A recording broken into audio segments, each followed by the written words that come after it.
আমরা অনেকে আছি না যে সম্পদ টাকা পয়সা নিয়ে আফসোস করি যে আল্লাহ তালা আমাদেরকে সম্পদ বাড়িয়ে দিলেন না, দরিদ্র বানালেন। আল্লাহ তালা কেন সবাইকে সম্পদ বাড়িয়ে দেন না?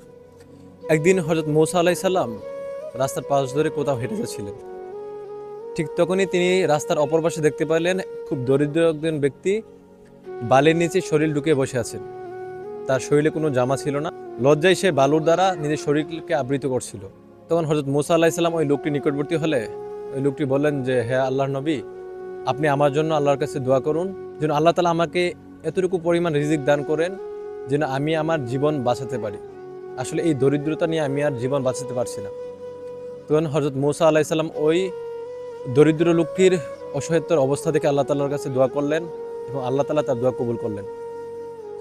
ঠিক এর কিছুদিন বাদে যখন হযরত মূসা আলাইহিস সালাম পুনরায় তার বাড়ির পথে ফিরছিলেন, তখন সামনে দেখতে পেলেন যে অনেকগুলো মানুষের ভিড় জমে আছে, জট বেঁধে আছে।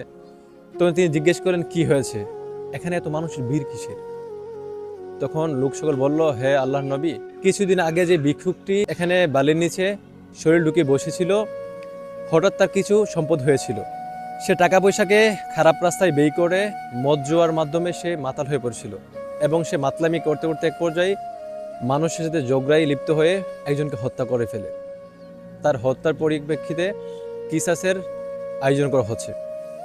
তখন হযরত মূসা আলাইহিস সালাম আল্লাহ তাআলার প্রজ্ঞার স্বীকৃতি জানালেন এবং নিজের আবদারের জন্য ইস্তেগফার পাঠ করলেন। এই ঘটনার পরিপ্রেক্ষিতে আল্লামা শেখ সাদী রহমতুল্লাহ খুব সুন্দর একটা উক্তি টেনেছেন যে আল্লাহ তাআলা যদি বিড়ালকে ওড়ার মতো ডানা দিতেন তাহলে বিড়াল বেচারা সমস্ত চোরের বংশ নির্বংশ করে দিতেন।